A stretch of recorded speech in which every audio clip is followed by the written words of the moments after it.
नमस्कार, यो हो न्यूज 24 टेलिभिजन बेलुका 8 बजेको न्यूज बुलेटिनमा स्वागत छ। सुरुवातमा सर्वाधिक लोकप्रिय पात्र बनेका बालेन्द्र शाह। काठमाडौँ मेयर जित्नु चान्चुने सफलता थिएन। राजनीति र चुनावको दाउपे जानेकाहरूलाई उछिन्नु उनको ठूलै सफलता थियो। बालेन्द्रले यसबीचमा उल्लेखनीय काम नगरेको चर्चा परिचर्चा हुने गरेको छ। कतिपय भने अझै पर्ख र हेरको रणनीतिमा छन्। केहीले कम्तीमा 100 दिन कुर्ने बताएका छन्। यसबीचमा फोहोरको फोहोरी राजनीतिले उनको अनुहारमा फोहोर लतपतिएकै हो। यसको व्यवस्थापनमा संघीय सरकार समेत चुक्दै आएको घानमा उनी परेकै हुन्। तर पनि जिम्मेवारीमा पुगेपछि यो वा ऊ भनेर उन्मुक्ति दिने सवाल हुँदैन। अझै फोहोरले उनलाई पिरोल्ने नै छ। यसबीचमा उनका आश लाग्दा काम खासै देखिएका छैनन्। सोमबार भने उनले नर्विक अस्पतालको अनाधिकृत संरचना भत्काउन निर्देशन दिएका छन्। सरकारी जग्गामा नक्सा पास नगरिकन बनाइएको घर टहराहरू हटाउन महानगरले अग्रसरता देखाएको छ। महानगरले 24 घण्टाको अल्टिमेटम नै दिएको छ। सम्भवतः हाई प्रोफाइल व्यापारीमाथि यस्तो कदम चालिएको दुर्लभ घटना हो यो। यसबाट बालेन्द्र सानालाई ऐन र ठोलालाई चैनको नेपाली राजनीतिको रोगबाट मुक्त छन् भन्ने देखिएको छ। देशको राजधानीलाई सुन्दर सभ्य र भव्य बनाउन जरुरी छ। अनि स्थितिको मार्गमा डोर्याउन चुक्ने छुट बालेन्द्रलाई रहने छैन। ज्ञात रहोस्, राम्रो काम गरे जनताको सदैव साथ रहने नै छ।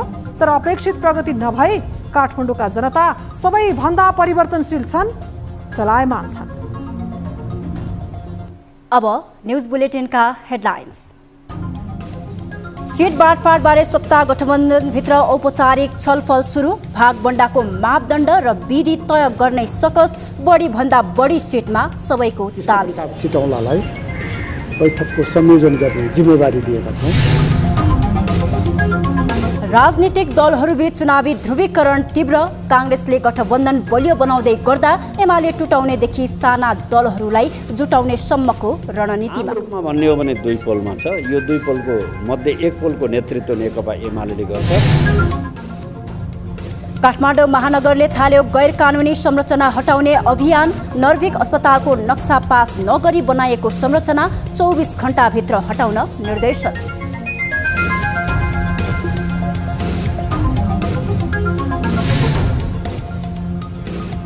कोरोना संक्रमणको ग्राफ उकालो लाग्यो। आज 934 जनामा कोरोना संक्रमण पुष्टि, 1 जनाको मृत्यु।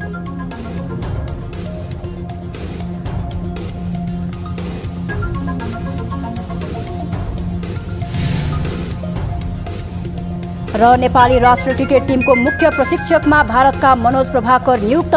नेपाली टिमलाई बलियो बनाउने प्रशिक्षक प्रभाकरको प्रतिबद्धता।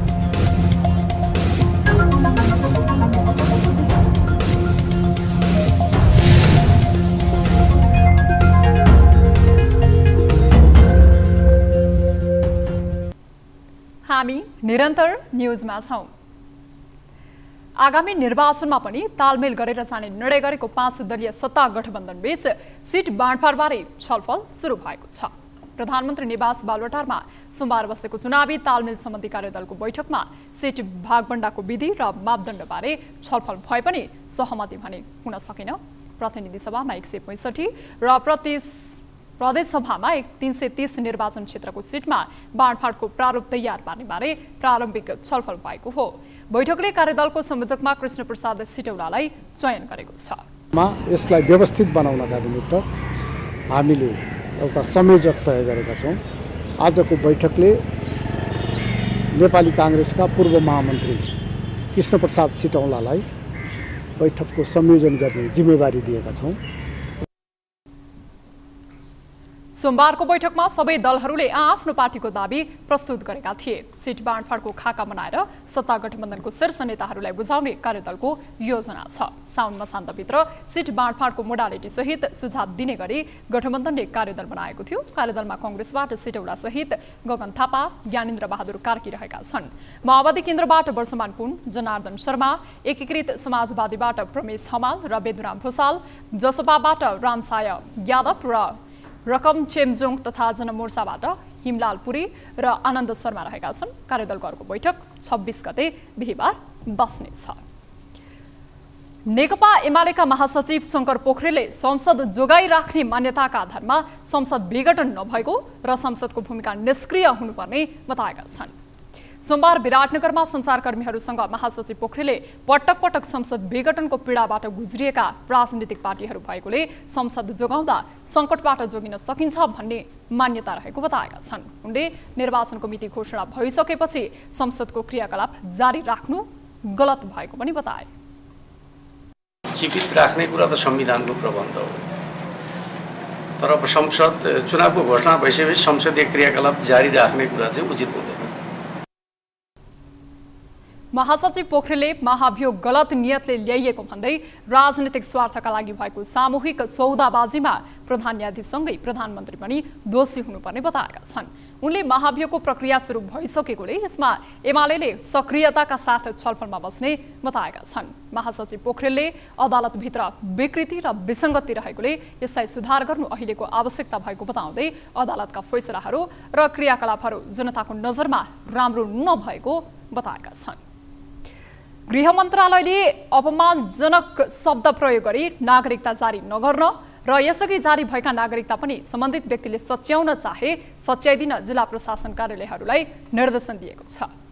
गृह मन्त्रालयले सोमबार विज्ञप्ति निकालेर अपमानजनक शब्द प्रयोग गरी नागरिकतामा व्यक्तिको नाम र थर नागरिकता प्रमाणपत्र जारी नगर्न निर्देशन दिएको हो। यस्तै मन्त्रालयले यसअघि अपमानजनक शब्द प्रयोग गरी जारी भएका नागरिकताको प्रमाणपत्रमा सम्बन्धित व्यक्तिले सच्याउन माग गरे प्रक्रिया पुर्याएर सच्याउने व्यवस्था मिलाउन पनि निर्देशन दिएको छ। विभिन्न जिल्लामा व्यक्तिको नाममा अपमानजनक शब्द प्रयोग हुँदा समस्या परेको खबरहरू सार्वजनिक भएपछि हिजो आइतबार संसदमा समेत यसबारेमा कुरा उठेको थियो। आगामी मङ्सिर 4 गते हुने प्रतिनिधि सभा र प्रदेश सभाको निर्वाचनको गर्मीले छोइसकेको छ। निर्वाचनको नतिजालाई आफ्नो पक्षमा पार्न दलहरू आन्तरिक रणनीति बनाइरहेका छन्। 5 दलीय सत्ता गठबन्धन कार्यदल नै बनाएर सिट बाँडफाँडको मोडालिटी बनाउने गृह कार्यमा जुटेको छ। यता प्रमुख प्रतिपक्षी नेकपा एमाले सके सत्ता गठबन्धन भत्काउने, नसके गठबन्धन बाहिर रहेका केही साना दल र स्वतन्त्र उम्मेदवारलाई साथ लिएर जाने रणनीतिका साथ अगाडि बढिरहेको छ। एक रिपोर्ट। सत्ता गठबन्धन कार्यदल नै बनाएर प्रतिनिधि सभाका 165 र प्रदेश सभाका 330 सिट बाँडफाँडको मोडालिटी बारे गृह कार्यमा जुटेको छ। सत्ता गठबन्धन निकै अगाडि बढिरहँदा संसदको सबैभन्दा ठूलो दल एमाले दबावमा परेको छ। स्थानीय निर्वाचनको परिणाम केलाउँदा सत्ता गठबन्धनसँग एक्लै लडे एमालेले ठूलो क्षति बेहोर्नु पर्नेछ। 2074 को स्थानीय निर्वाचनमा पहिलो बनेको एमाले गठबन्धनसँग एक्लै निर्वाचनमा जाँदा दोस्रो स्थानमा खुम्चिएको थियो। आसन्न निर्वाचनमा सत्ता गठबन्धन विरुद्ध एक्लै निर्वाचनमा जाँदा हुने क्षतिलाई राम्रोसँग बुझेका एमालेले जसरी पनि सत्ता गठबन्धन भत्काउने रणनीति बनाएका छन्।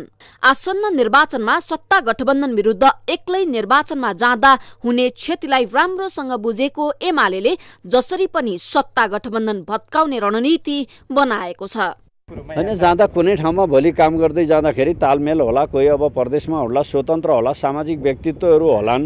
अब मुख्य प्रतिद्वन्दीका विरुद्ध निर्वाचनमा चाहिँ यो हामी एक्लै जान्छौँ भनेर सहकार्य नगर्ने, गठबन्धन तोडेर आयो भने यी भित्रका कतिपयसँग गठबन्धन होला, गठबन्धनभित्रै तीभित्र नमिलेका पक्षहरूसँगको होला। त्यसले गर्दा आम रूपमा भन्ने हो भने दुई पोलमा छ। यो दुई पोलको मध्ये एक पोलको नेतृत्व नेकपा एमाले गर्छ। व्यापक जनता त्यो पोलको पक्षमा छन्। 5 दलीय गठबन्धन चुनावी तालमेल गर्ने देखिएपछि एमालेसँग 3वटा विकल्प मात्र बाँकी देखिन्छन्। पहिलो, सत्ता गठबन्धन भत्काउने, दोस्रो, सत्ता इतर गठबन्धन बनाउने, तेस्रो एक्लै निर्वाचनमा जाने। एमाले गठबन्धन भत्काएर माओवादी केन्द्र, एकीकृत समाजवादी र जसपा सहित कुनै पनि दलसँग सम्भावित चुनावी गठबन्धनको ढोका पनि खुला राखेको छ। तर सत्ता गठबन्धन निकै अगाडि बढिसकेकाले गठबन्धन भत्काउने एमालेको प्रयास सफल हुने देखिँदैन। त्यस्तै सिट बाँडफाँडमा गठबन्धनभित्र समस्या आए त्यसको फाइदा उठाउने दाउमा एमाले छ। हामी सहमति सहकार्य साथ राष्ट्र निर्माणको अभियानमा समृद्ध नेपाल सुखी नेपाली बनाउने हाम्रो अभिष्ट हो। यसमा बाधा दिने तत्त्वहरूसँग हाम्रो सहकार्य हुँदैन। जो यसका अभियानमा आउँछन् हामी त अब एक्लै हामी बहुमत ल्याउने, तपाईँहरूको साथ समर्थन बहुमत ल्याउने गर्ने तयारीमा छौँ। तर हामी सबैसँग मिलेर जाने, हाम्रो सहकार्य सहमतिको साथ अगाडि जाने हाम्रो ढोका सधैँ खुलै छ। त्यसका लागि राप्रपा, लोसपा, राप्रपा नेपाल, सीके राउत नेतृत्वको जनमत पार्टी, हृदय त्रिपाठीको जनता प्रगतिशील पार्टी लगायतका दलहरूलाई साथमा लिएर अघि बढ्ने बाटो भने खुल्ला छ। तर मधेसका केही निर्वाचन क्षेत्रमा प्रभावशाली रहेको लोसपा अहिले सत्ता गठबन्धनसँग नजिक देखिन्छ। यी सबै अस्त्र असफल भएमा एमाले एक्लै चुनावमा होमिनेछ। त्यसबाट झनै अपेक्षित परिणाम आउने छैन। 2074 को निर्वाचनको वाम गठबन्धन सहित नेकपा माओवादीसँग 40-60 को भागबण्डा गरेर प्रत्यक्षतर्फ 80 सीट जित्न सफल भएको थियो। तर वाम गठबन्धन विरुद्ध राप्रपा सहितका केही दलसँग तालमेल गरेर गएको कांग्रेस 23 सीटमा खुम्चिनु परेको थियो। सीटमा तलमाथि पर्न सक्ला, तर तालमेलको प्रवृत्ति भने यस पटक लगभग ठ्याक्कै उल्टो हुने स्थितिमा देखिएको छ। सीटमा तलमाथि पर्न सक्ला, तर तालमेलको प्रकृति भने यस पटक लगभग ठ्याक्कै उल्टो हुने स्थिति देखिएको छ। न्यूज 24 टेलिभिजनका लागि क्यामेरामा कान्छा डंगोलका साथ टिभी जर्नलिस्ट प्रकाश बमको रिपोर्ट। हामी निरन्तर न्यूजमा छौं। सोमबारको राष्ट्रिय सभा बैठकमा निर्वाचन घोषणा पश्चात पनि संसद बैठक बसेको सम्बन्धमा प्रश्न उठे। साथै दलित समुदायका अधिकार र खेलाडीको जीवन सहजताका विविध पक्षमाथि पनि बहस भयो। संवैधानिक परिषदका सम्बन्धमा पनि सांसदहरूको चासो उत्तिकै देखियो। एक रिपोर्ट। सोमबारको राष्ट्रिय सभा बैठकमा क्षेत्रगत विषयमाथि आवाज उठे। केही सांसदहरूले आसन्न निर्वाचन पश्चात उत्पन्न हुने कानूनी जटिलताको विषय उठाए भने केही सांसदहरूले नागरिकता र खेलाडीहरूको जीवन सहजताका लागि आवाज उठाए। बैठकमा राष्ट्रिय सभा सदस्य खिमलाल देवकोटाले प्रतिनिधि सभाको बैठक राखेर राज्यको दोहन गरिएको आरोप लगाए। उनले सरकारले प्रतिनिधि सभा र प्रदेश सभाको निर्वाचन घोषणा गरेपछि सांसदहरूको कार्यकाल समाप्त हुने जिकिर गर्दै बैठक राख्नु राज्यको दोहन भएको बताएका हुन्। संविधानले सभामुख र उपसभामुखको पद अर्को निर्वाचनको उम्मेदवारी दाखिला गर्ने अघिल्लो दिनसम्म मात्र कायम रहने भनेपछि सभामुख र उपसभामुख बाहेकका सांसदहरूको कार्यकाल समाप्त भयो भनेर बुझ्न पनि जरुरी छ। कार्यकाल समाप्त भएका सांसदहरूको नाममा बैठक राख्न पाइँदैन, पसल खोल्न मिल्दैन, राज्यको दोहन गर्ने काम बन्द होस्। नेकपा माओवादी केन्द्रका सांसद भुवन बहादुर सुनारले दलित समुदायका व्यक्तिहरूको नागरिकतामा अपमानपूर्वक राखिएको नामहरू सच्याउन माग गरे भने माओवादी केन्द्रकै सांसद गंगा कुमारी बेलबासेले संवैधानिक परिषद 7 सदस्यीय हुने व्यवस्था गर्न सरकारसँग माग गरिन्। त्यस्तो लेख्न मिल्छ, त्यस्तो लेख्न हुन्छ, त्यसमा त्यस्तो कागजमा सही गर्ने, त्यस्तो नागरिकमा सही गरेको हात भात्न पछि पर्दैन। अब यसको जिम्मेवार को? यसको तुरन्त यी नायकता सच्याउनलाई म गृहमन्त्रीसँग अनुरोध गर्दछु। संविधानमा 6 जनाको संवैधानिक परिषद छ। हामीले गतिशील संविधान बनाएका छौं 2072। त्यसो गर्दाखेरि हामीले संविधान नै संशोधन गर्नुपर्छ भने संशोधन गरेर त्यसमा 7 जनाको व्यवस्था गर्नुपर्छ भन्ने म विषय यहाँ राख्न चाहन्छु। सत्तारूढ नेपाली कांग्रेसकी सांसद दुर्गा कुमारी गुरुङले खेलाडीहरूलाई पनि पेन्सनको व्यवस्था मिलाउने गरी काम गर्न माग गरिन्। खेलकुद क्षेत्र नै मेरो सर्वस्व हो भनेर सबै समस्या खेलकुदमा बिताउने खेलाडीहरूलाई उमेर हद निर्धारण गरी शिक्षा कर्मचारी र सुरक्षाकर्मीलाई जस्तै पेन्सन दिने व्यवस्था पनि गरिनु पर्दछ। यो विषयमा सम्बन्धित पक्षको गम्भीर ध्यान आकर्षण गराउन चाहन्छु। सरकारले जनताको जीवनसँग प्रत्यक्ष जोडिएका मुद्दाहरूमा विशेष ध्यान दिनुपर्ने बैठकमा बोल्ने सांसदहरूको मत थियो। प्रधानमन्त्री एवं नेपाली कांग्रेसका सभापति शेरबहादुर देउवाले वर्तमान सरकारले आदिवासी जनजातिको हितका लागि धेरै महत्त्वपूर्ण काम गर्दै आएको बताएका छन्। 28औं विश्व आदिवासी दिवसको अवसरमा सोमबार काठमाडौँमा आयोजित एक कार्यक्रमलाई सम्बोधन गर्दै प्रधानमन्त्री देउवाले संविधानमा उल्लेख भए अनुसार उनीहरूको हक, अधिकार र सुविधा दिलाउने कार्यमा पनि सरकार सधैँ क्रियाशील रहेको बताएका छन्। आदिवासी जनजातिहरूको पहिचान गर्ने र उनीहरूको भाषा, कला र संस्कृतिको संरक्षण र सम्वर्धन गर्नका लागि आफू नेतृत्वको विगतमा बनेको सरकारले नै आदिवासी जनजाति उत्थान राष्ट्रिय प्रतिष्ठान स्थापना गरेको उनले स्मरण गराएका थिए। त्यस अवसरमा प्रधानमन्त्री देउवाले आदिवासी जनजातिहरूलाई राज्यको कुनै पनि अवसरबाट वञ्चित हुन नदिन सम्बन्धित सबै पक्षले मिलेर काम गर्न आवश्यक रहेको पनि बताएका छन्। आज उच्च बनाउन हामी सबै प्रतिबद्ध हुन आवश्यक छ। नेपालको सबैभन्दा ठुलो समुदाय आदिवासी जनजातिको सर्वाङ्गीण विकासका लागि मात्रै सम्बन्धित नेपालको सपना यथार्थमा परिणत भएकोले यस कुरालाई प्रोत्साहन गर्ने कार्य गर्न यो सबैलाई हामी अनुरोध चाहन्छु। कार्यक्रममा बोल्दै नेपाली कांग्रेसका महामन्त्री गगन कुमार थापाले सबै आदिवासी जनजातिहरूको उत्थान गरेर मात्रै मुलुकको समुन्नति हुने भएकाले कांग्रेसले त्यस विषयमा गम्भीर भएर काम गरिरहेको दाबी गरे। उनले एमालेले अघि सारेको समृद्धि मुलुक बनाउने अभियानमा आदिवासी जनजातिहरू अटाउन नसक्ने जिकिर समेत गरे। कांग्रेसले मात्रै उनीहरूको हक, अधिकार र सुविधाका लागि काम गरिरहेको महामन्त्री थापाको भनाइ थियो। आन्दोलनले अहिलेसम्म प्राप्त गरेका उपलब्धिहरूको रक्षा हुन्छ र नयाँ उपलब्धिहरू थपिन सक्छ, तर समृद्ध नेपालको आकांक्षाभित्र त्यसका लागि कुनै ठाउँ छैन। न भोलि त्यो फुल्न सक्दछ भन्ने कुराको यो विचारको आन्दोलनलाई पनि तल्लो तहसम्म लिएर जाने कुरामा विश्व आदिवासी दिवसको उपलक्ष्यमा हामी सबैलाई प्रेरित गर्छ भन्ने कुराको विश्वास व्यक्त गर्दै महामन्त्री थापाले आफ्नो पार्टीले जनजातिहरूको पहिचान मेटिन नदिन संविधान निर्माणको बेलामा पनि नेतृत्वदायी भूमिका निर्वाह गरेको दाबी गरे। काठमाडौँ महानगरपालिकाले नियम विपरीत बनाइएका संरचना हटाउने अभियान थालेको छ। त्यस क्रममा हाई प्रोफाइल व्यापारिक घराना चौधरी ग्रुपसँग जोडिएको थापाथली स्थित नर्विक अस्पतालमा पनि कारबाहीको दायरामा तानिएको छ। महानगरपालिकाले नर्विक अस्पतालले नक्सा पास नगरी बनाएको संरचना भत्काउन निर्देशन दिएको छ।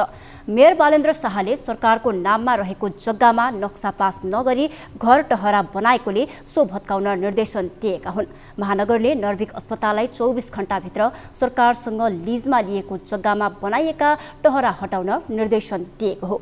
शहरी व्यवस्थापन विभागका विभागीय प्रमुख सुरज साक्यद्वारा हस्ताक्षर गरिएको पत्रमा अनधिकृत संरचना नहटाए नियमानुसार कारबाही गर्ने चेतावनी दिएको छ। नर्विक अस्पताल व्यवसायी वसन्त चौधरीको स्वामित्वमा रहेको छ। कोरोना संक्रमणको चौथो लहरको प्रभाव नेपालमा उकालो लाग्दै गएको छ। पछिल्लो 24 घण्टामा नेपालमा थप 934 जनामा कोरोना संक्रमण पुष्टि भएको छ। स्वास्थ्य तथा जनसङ्ख्या मन्त्रालयका अनुसार आइतबारको तुलनामा सोमबार संक्रमण संख्या बढेको हो। आइतबार 553 जनामा संक्रमण पुष्टि भएको थियो। पछिल्लो 24 घण्टामा 2862 पीसीआर र 2489 एन्टिजेन परीक्षण गरिएको थियो। पीसीआर परीक्षणबाट 498 र एन्टिजेन परीक्षणबाट 436 जनामा संक्रमण पुष्टि भएको हो। त्यस्तै पछिल्लो 24 घण्टामा कोरोनाबाट थप 1 जनाको मृत्यु भएको छ। यो सँगै नेपालमा कोरोनाबाट ज्यान गुमाउनेको संख्या 11971 पुगेको छ। त्यस्तै अहिले नेपालमा सक्रिय संक्रमितको संख्या 5659 पुगेको छ। पछिल्लो समय काठमाडौँ उपत्यकामा संक्रमण बढ्दै गइरहेको छ। सोमबार काठमाडौँ जिल्लामा मात्र 236 जनामा संक्रमण पुष्टि भएको छ। यो सँगै काठमाडौँमा सक्रिय संक्रमितको संख्या 2991 पुगेको छ। त्यस्तै भक्तपुरमा 17 र ललितपुरमा 48 जना संक्रमित थपिएका छन्। भक्तपुरमा सक्रिय संक्रमितको संख्या 97 र ललितपुरमा 792 पुगेको छ। नेपालमा पछिल्लो 24 घण्टामा 32534 मात्रा कोरोना खोप लगाइएको छ। अहिलेसम्म नेपालमा 4,96,09,690 मात्रा खोप लगाइएको छ। त्यसमध्ये 2,16,10,677 जनाले एक मात्रा, 2,06,36,844 जनाले पूर्ण मात्रा र 73,62,169 जनाले अतिरिक्त मात्रा लगाएको स्वास्थ्य मन्त्रालयले जनाएको छ। न्युजहरू अझै बाँकी छन्, अब पालो ब्रेकको।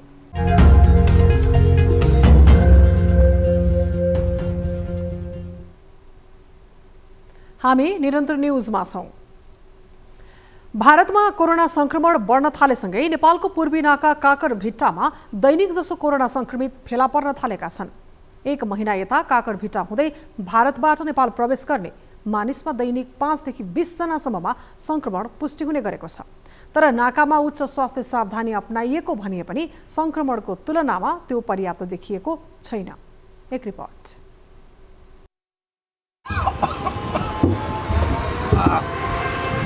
विश्वभर कोरोना संक्रमण दर उच्च हुँदै जाँदा त्यसको प्रत्यक्ष प्रभाव नेपालको सीमावर्ती जिल्लाहरूमा देखिन थालेको छ। नेपालको मुख्य अन्तर्राष्ट्रिय नाका काकरभिट्टा हुँदै नेपाल फर्कने मानिसमा केही समय शून्यमा झरेको कोरोना संक्रमण दर फेरि उकालो लाग्न थालेको छ। नाकामा नियमित चेक जाँचको क्रममा दिनहु 20 जनासम्म कोरोनाका संक्रमित भेटिन थालेपछि थप सतर्कता अपनाउन थालिएको छ। फेरि सुरु भएछ यहाँ चेक जाँचको राम्रो कडाइका साथ चेक जाँच सुरु भएछ।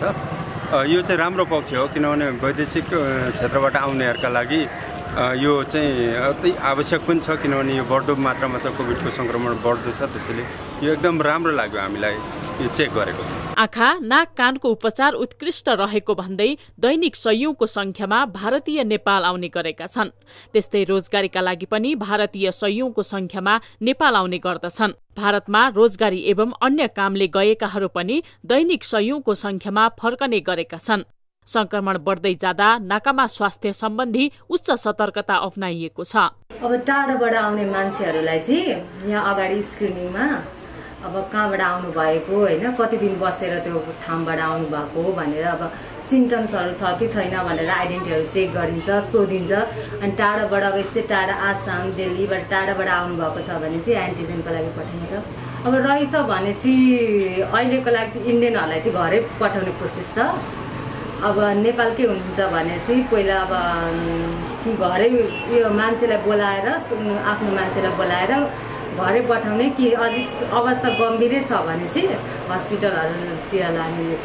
यात्रीहरूको स्क्रिनिङ चेक जाँच र व्यवस्थापनमा मेची नगरपालिकाले काम गरिरहेको छ। जोखिमलाई ध्यानमा राखी समन्वयकारी र व्यवस्थापकीय कार्यहरू गरिरहेको नगरपालिकाले जनाएको छ।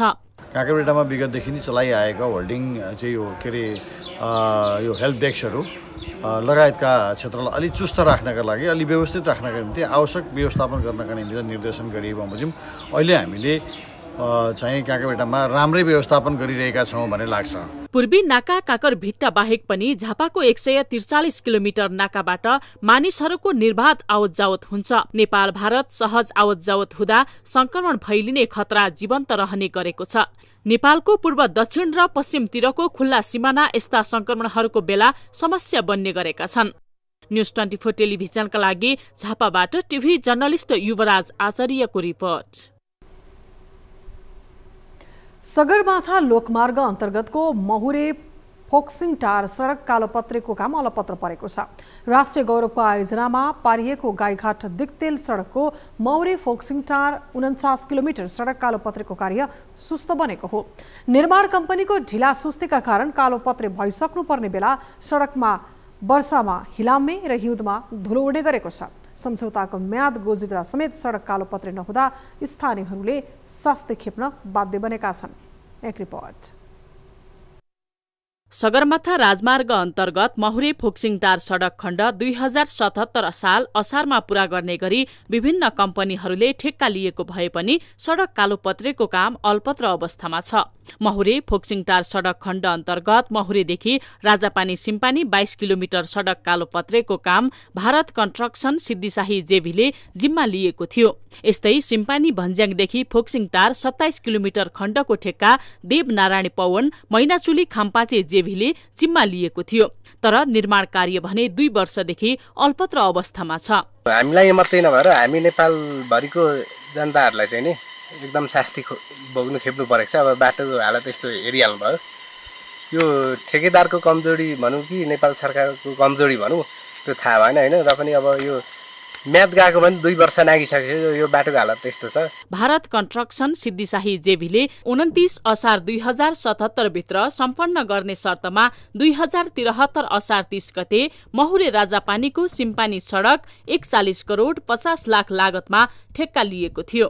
तर हालसम्म 45% मात्रै भौतिक प्रगति भएको देखिएको छ। यस्तै देवनारायण पवन मैनाचुली खाम्पाचे जेभीले कालोपत्रे गर्ने जिम्मा लिएको सिम्पानी भन्ज्याङ फोक्सिङ टार सडक खण्डको हालसम्म करिब 60% मात्रै प्रगति भएको छ। 55 करोड 87 लाख लागतमा 10 साउन 2077 भित्र कालोपत्रे पूरा गर्ने शर्तमा 11 साउन 2073 मा सो सडक खण्डको सम्झौता भएको थियो। बाटोको गति यस्तो छ अनि यो ठेकेदार बनाउँदो इन्जिनियर बनाउँदो चाहिँ एकदम धरतीको बोझै रहेछ, कामै गर्नु नजान्ने, एकदम बाटो यस्तो खत्तम खनिरहेछ। अनि एउटा यहाँको गाउँले बासिन्दाले चित्त बुझ्या छैन, घर घरमा बाढी गइरहेछ। यहाँको इन्जिनियर बनाउँदोलाई चाहिँ कडा कारबाही नगरी हुँदैन, कामै गर्न जान्दैन यहाँको इन्जिनियरले। यता सडक निर्माण कार्यमा निर्माण कम्पनीसँग नियमित सम्पर्क भइरहेको र चाँडै निर्माण कार्य थालनी गर्ने जिल्ला प्रशासन कार्यालय खोटाङले जनाएको छ। पहिरोहरू छ भने पहिरो हटाइदिने काम गर्नुहोस्, कुनै पुलहरू बनाउनु पर्ने ठाउँहरू छ भने पुल अहिले तत्काल बनाउन नसक्ने भए पनि त्यो चाहिँ खोला तर्न सक्ने किसिमको त्यो बनाइदिनुहोस् र बाटोको छेउछाउबाट चाहिँ पानी तर्काउने व्यवस्था चाहिँ त्यो गर्नुहोस् भनेर मैले भन्दाखेरि उहाँहरूले चाहिँ त्यो विषयमा सहमति जनाउनु भएको छ। महुरे फोक्सिङटार सडक दिगदेलबाट उदयपुर हुँदै पूर्वी शहर आउजाउ गर्ने यो छोटो दूरीको बाटो हो। तर सम्झौता म्याद गुज्रिदा समेत सडक कालोपत्रे निर्माण पूरा नहुँदा स्थानीयवासीले शास्ति खेप्नु परेको छ। न्यूज 24 टेलिभिजनका लागि खोटाङबाट टिभी जर्नलिस्ट दिनराज कार्कीको रिपोर्ट।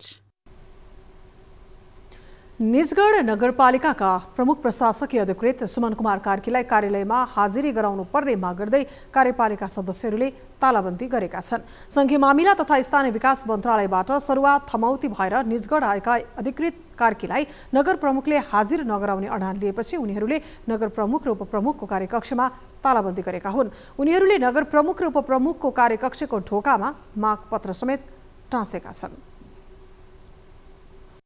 मन्त्रालयले खटाएको कर्मचारीलाई कार्यकक्षमा प्रवेश गराएर हाजिर नगराएसम्म र यहाँको कामकाज जनताले पाउने सेवा सुविधामा सहज वातावरण नगरेसम्म नगर प्रमुख र नगर उपप्रमुखको कार्यकक्षको ताला हामी खोल्ने पक्षमा छैनौँ। तालाबन्दीपछि उनीहरूले निजगढ नगरपालिकाका निमित्त प्रमुख प्रशासकीय अधिकृत शिवप्रसाद देवकोटालाई समेत ध्यानाकर्षण पत्र बुझाएका छन्। बन्दी भयो, यस्तो अवस्थामा जनताले पाउने सेवा सुविधा छैन, वञ्चित नै भएको छ र यस्तो वञ्चित भएको हुनाले छिटोभन्दा छिटो यसको चाहिँ निकास पाएर निजगढ नगरपालिकाले निकास पाओस् भन्ने हामी सबै कर्मचारीको चाहना छ।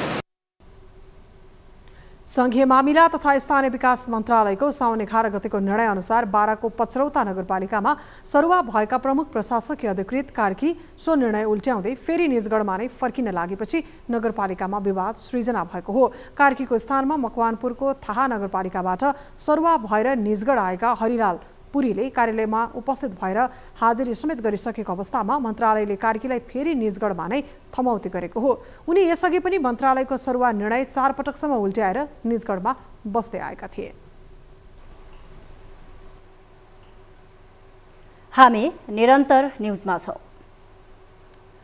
मध्य पहाडी लोकमार्गको विस्तार स्तरोन्नति भएर 24 घण्टा सवारी साधन ओहोर दोहोर बढेसँगै बागलुङको गलकोट नगरपालिका क्षेत्रमा ट्राफिक व्यवस्थापनका लागि बस पार्कको अभाव खड्किँदै गएको छ।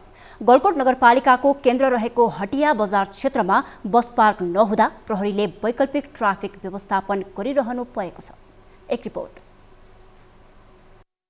केही वर्ष अघिसम्म बेसी क्षेत्र सामान्य हाट बजार रहेको बागलुङको ऐतिहासिक क्षेत्र गलकोट यति बेला नगरपालिका बनेसँगै बजारीकरण विस्तारले तीव्रता पाएको छ। बढ्दो जनघनत्व, त्यसमाथि मध्य पहाडी लोकमार्गमा रुकुम रोल्पादेखि 24 घण्टा सदरमुकाम बागलुङ बजार, पोखरा, चितौन र काठमाडौँ चल्ने ठूला तथा साना सवारी साधनको आवत जावतले बस पार्कको अभावमा ट्राफिक व्यवस्थापन अस्तव्यस्त बनेको छ। कठिनाइ छ हैन, पार्किङ छैन। अब बजारवालेले पनि कहिले यता जा भन्छ, कहिले उता जा भन्छ हैन, कहिले गाडी आयो हटाउनु पर्यो भन्छ। र व्यवसायको हिसाबले हेर्ने हो भने व्यवसायीलाई चाहिँ धेरै नै मार्न छ। सवारी साधन पार्किङ गर्ने ठाउँ नै नभएको हुँदाखेरि चाहिँ तपाईको चाहिँ सडकमा पार्किङ गर्न बाध्य हो। जस्तो हाम्रो ट्याक्सी व्यवसायी समितिहरूले पनि सडकमा चाहिँ ट्याक्सीहरू पार्किङ गरेर हैन, कहिले सडकको यस पार कहिले सडकको उस पार गरेर चाहिँ गर्नुपर्ने अवस्था। मध्य पहाडी लोकमार्ग हटिया बजार क्षेत्रमा जनघनत्व बढेसँगै सवारी साधनको आवत जावत समेत बढेको छ। दिनौं बढिरहेको सवारी साधनको चापले बस पार्कको अभाव निकै खड्किएको छ। आवश्यक जग्गा व्यवस्थापन गर्न नसकिँदा वैकल्पिक ट्राफिक व्यवस्थापन गरिएको छ। तत्काल जग्गा भाडामै लिएर भए पनि छिट्टै बस पार्क निर्माणको प्रक्रिया अगाडि बढाउने गलकोट नगरपालिकाले जनाएको छ। विशेष गरी अब यो बस पार्क ट्याक्सी पार्किङलाई व्यवस्थित गर्ने उद्देश्यका साथ अब हामी लिजमा उपयुक्त ठाउँमा कहाँ जग्गा छ त त्यसलाई अब हामीले जसरी पनि खोजेर अब केही समयभित्र नै हामी त्यसलाई व्यवस्थित गर्ने कुरामा हामी सशक्त रूपमा लागेका छौँ। गलकोट नगरपालिका र ताराखोला गाउँपालिकाको मुख्य व्यापारिक केन्द्र मात्र नभई पश्चिम बागलुङको बडीघाट गाउँपालिका, ढोरपाटन नगरपालिका, निसीखोला गाउँपालिका, तमानखोला गाउँपालिकासँगै छिमेकी जिल्ला रुकुम र रोल्पाका मानिसहरू समेत मध्य पहाडी लोकमार्गको गलकोट हुँदै यात्रा गर्ने गर्छन्। बजारीकरणको विस्तारसँगै भविष्यमा दोस्रो पोखरा बन्ने स्थानीयले अपेक्षा गरेका छन्। बस पार्क निर्माणका लागि नगरपालिकाले स्थानीय बीच बृहत्तर छलफल र निकासको बाटो खोज्न सके गलकोट नगरको बजार क्षेत्रले विकासमा छलाङ मार्ने देखिन्छ। न्यूज 24 टेलिभिजनका लागि बागलुङबाट टिभी जर्नलिस्ट रामप्रसाद घिम्रेको रिपोर्ट। नेपालबाट निर्यात हुने जुट सामग्रीमा भारत सरकारले एन्टी डम्पिङ ड्युटी लगाएका कारण भारतमा प्रतिस्पर्धा गर्न गाह्रो भइरहेको जुट उद्योगीहरूले बताएका छन्। एन्टी डम्पिङ ड्युटी लगाएका कारण नेपालबाट निर्यात हुने जुट सामग्रीहरूले 4% सम्म थप कर बेहोर्नु परेकाले समस्या भएको हो। एकातिर कच्चा जुटको अत्याधिक मूल्य वृद्धि भइरहेको र अर्कोतिर एन्टी डम्पिङ ड्युटी समेत तिर्नुपर्ने भएपछि भारतीय जुट सामग्रीसँग प्रतिस्पर्धा गर्न गाह्रो भएको नेपाल जुट उद्योग संघका अध्यक्ष राजकुमार गोल्छाले बताए। एन्टी डम्पिङ ड्युटी हटाउन नेपाल सरकारले भारत सरकारसँग पहल गरिदिन उनको आग्रह छ। अहिले एन्टी डम्पिङ लागेको छ। एन्टी डम्पिङले पनि केही हदसम्म समस्या नै गरिराखेको छ। धेरै ठुलो एमाउन्ट एउटा एन्टी डम्पिङमा गइरहेको छ हामीहरूको। एन्टी डम्पिङ यो साल हट्छ होला। हटेपछि फेरि पनि कुनै इन्डस्ट्रीहरू चालु गर्छ भनेदेखि अलिकति सहज होला। कच्चा जुटको मूल्य करिब 110 रुपैयाँ प्रति किलो पुगेको छ। भारत र बंगलादेशबाट कच्चा जुट आयात गरी बनाइएका जुट सामग्री मध्ये करिब 95% जुटका तयारी वस्तु भारतमा नै बिक्री हुने गर्दछ। कच्चा जुटको अभाव र भारतीय बजारमा प्रतिस्पर्धा गर्न नसकेका कारण सुनसरी मोरङ औद्योगिक करिडोरमा 11 वटा मध्ये 5 वटा उद्योगहरू बन्द छन्। नेपालको मौलिक लाखेनाचको संरक्षणमा नेवार समुदायले सक्रियता देखाउन थालेको छ। युवा पुस्ताहरूले बेवास्ता गरेको लाखेनाच पछिल्ला वर्षमा हराउँदै जान थालेको थियो। जात्रा र विशेष अवसरमा नेवार समुदायले प्रदर्शन गर्दै आएको लाखेनाच खर्चिलो भएको बताउँदै प्रदर्शन हुन छाडेको थियो। लाखे नाच्न जान्ने र युवा पुस्ताले यसलाई महत्त्व नदिँदा हराउँदै गएको हो। तर अहिले हराउँदै गएको लाखे नाचको संरक्षणमा ओखलढुङ्गाका नेवार सहित अन्य समुदाय पनि जुटेका छन्। एक रिपोर्ट।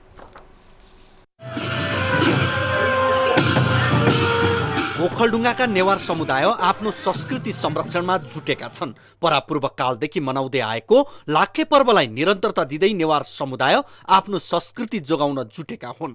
संस्कृति संरक्षणकै लागि सिद्धिचरण नगरपालिका 11 स्थित रमाइलो डाँडाका नेवार समुदायले झण्डै 3 दशकदेखि बन्द भएको लाखे नाचलाई यस वर्षबाट पुनः निरन्तरता दिएका छन्। जनशक्ति अभावका कारण 2051 सालमा अन्तिम पटक जात्रा निकालेर स्थगित भएको थियो। लाखे जात्रा यो चाहिँ हिले जात्रा चाहिँ हाम्रो चाहिँ परम्परागत संस्कृति हो है। त्यसकारणले अब यो फेरि सञ्चालन गर्नुपर्छ र यसलाई निरन्तरता दिनुपर्छ भनेर हामीले फेरि यो चाहिँ 29 वर्ष पछाडि यो वर्षदेखि हामीले चाहिँ सुरु गरेको हो। अहिले हामीसँग पर्याप्त मात्रामा जनशक्ति छ अनि यसलाई हामीलाई चाहिँ हामी नेवार मात्रै होइन, नेवार जातिहरूको मात्रै होइन भनेर यहाँको स्थानीयवासीहरू, बुद्धिजीवी, व्यापारी सबैले हामीलाई चाहिँ साथ सहयोग दिएर अहिले चाहिँ तपाईँहरूले चाहिँ यो जात्रा निकाल्नुपर्छ भनेर हामीलाई प्रोत्साहन गरे। त्यही भएर हामीले एकदम अहिले चाहिँ यो निकालिराखेको अवस्था हो। पारस्परिक सहयोगी गुठी र जनहित गुठीका नेवार समुदायले पनि यसपटकबाट संयुक्त रूपमा लाखे जात्रा सुरु गरेका छन्। जात्रा देखाउने क्रममै विवाद उत्पन्न भएर यसअघि आफ्नो टोलमा मात्रै देखाउँदै आएको लाखे जात्रा झण्डै 27 वर्षपछि यसपटक संयुक्त रूपमा निकाल्न थालिएको हो। जात्रामा कम्पिटिसन गर्ने बेला चाहिँ झडप भएर चाहिँ 27 वर्षसम्म चाहिँ हाम्रो चाहिँ आफ्नो टोलमा रहेको चाहिँ जुन यो जात्राहरू चाहिँ यसपालि हामीले सामान्य भूमिका खेलेर चाहिँ अहिले चाहिँ 27 वर्षको पुल जोडेर नेवार समुदायलाई एक ढिक्का पारेर चाहिँ अब चाहिँ यो जुन संस्कृतिहरूलाई चाहिँ जगेर्ना गर्नको लागि चाहिँ हामी लागिपरेका छौँ।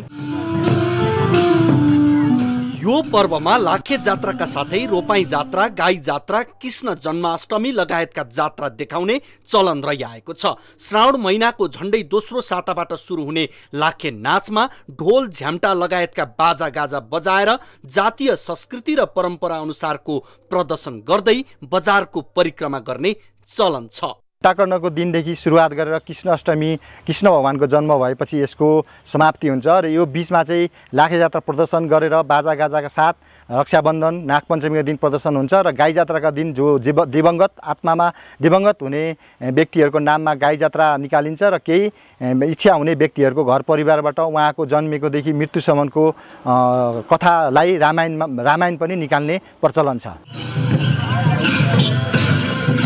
विशेष गरी नेवार समुदायले मनाउने यो पर्व मृत्यु संस्कार मध्येको एक पर्व पनि हो।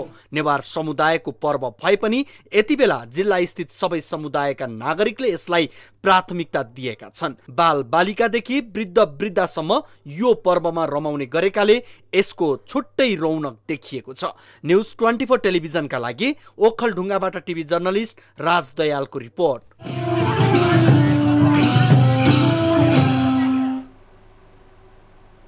अब बिजनेस न्यूज।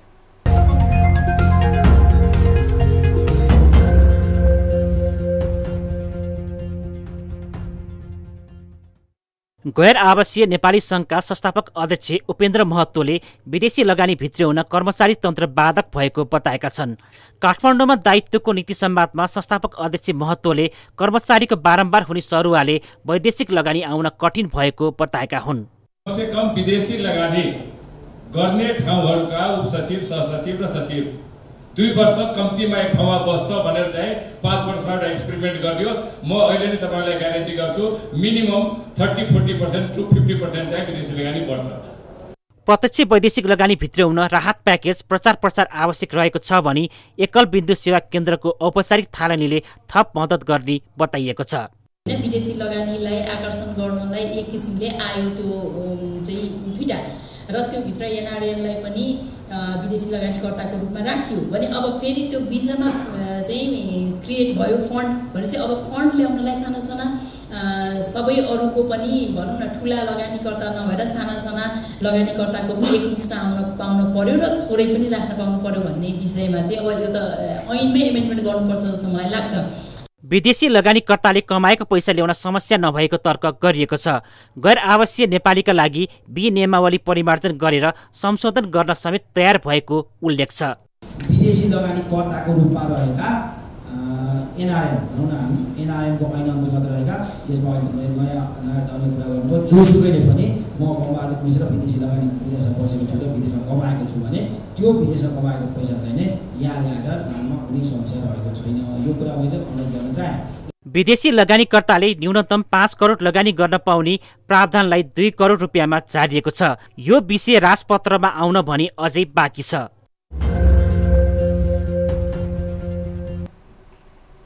न्युजहरू अझै बाँकी छन्, अब पालो ब्रेकको।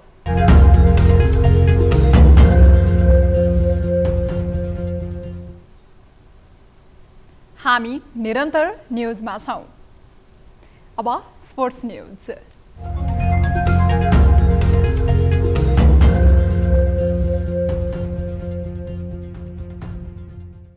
नेपाली क्रिकेट टोलीको मुख्य प्रशिक्षकमा भारतका मनोज प्रभाकर नियुक्त भएका छन्। भारतीय टोलीका पूर्व अलराउन्डर समेत रहेका 59 वर्षीय प्रभाकरलाई नेपाल क्रिकेट संघ क्यानले सोमबार मुख्य प्रशिक्षकमा नियुक्त गरेको हो। प्रभाकरले भारतका लागि 39 टेस्ट र 130 एक दिवसीय खेल खेलेका थिए। यसअघि उनी अफगानिस्तान क्रिकेट टिममा प्रशिक्षकको जिम्मेवारी सम्हालेका थिए। त्यस्तै उनी रणजी ट्रफीमा दिल्ली, राजस्थान र उत्तर प्रदेश टिमको पनि प्रशिक्षक थिए। यसअघि नेपालका पुबुदु दशानायकीले बीचमै छोडेपछि मुख्य प्रशिक्षक पद रिक्त रहेको थियो। अब वेदर अपडेट।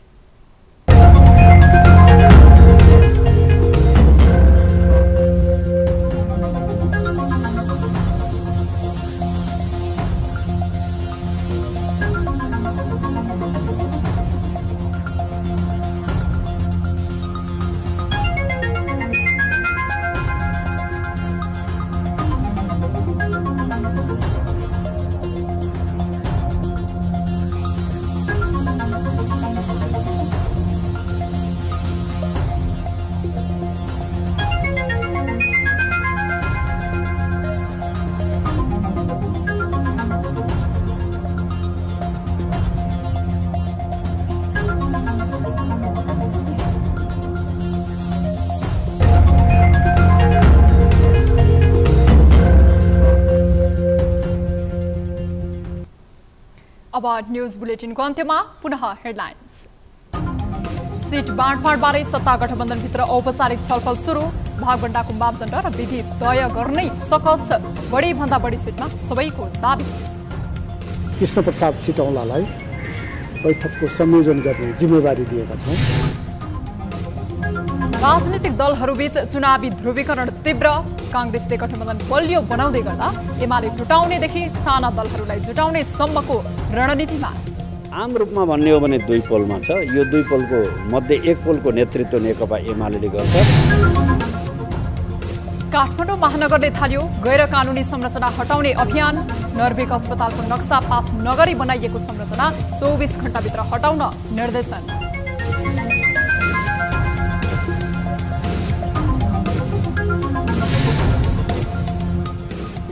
कोरोना संक्रमणको ग्राफ उकालो लाग्दै आज 934 जनामा कोरोना संक्रमण पुष्टि, 1 जनाको मृत्यु।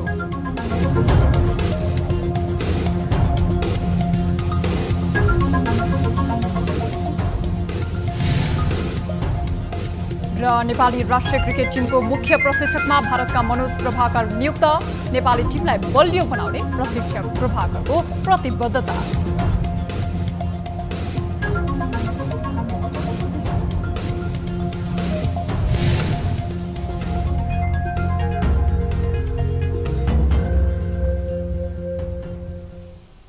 बेलुका 8 बजेको न्यूज बुलेटिन अहिलेलाई यति नै।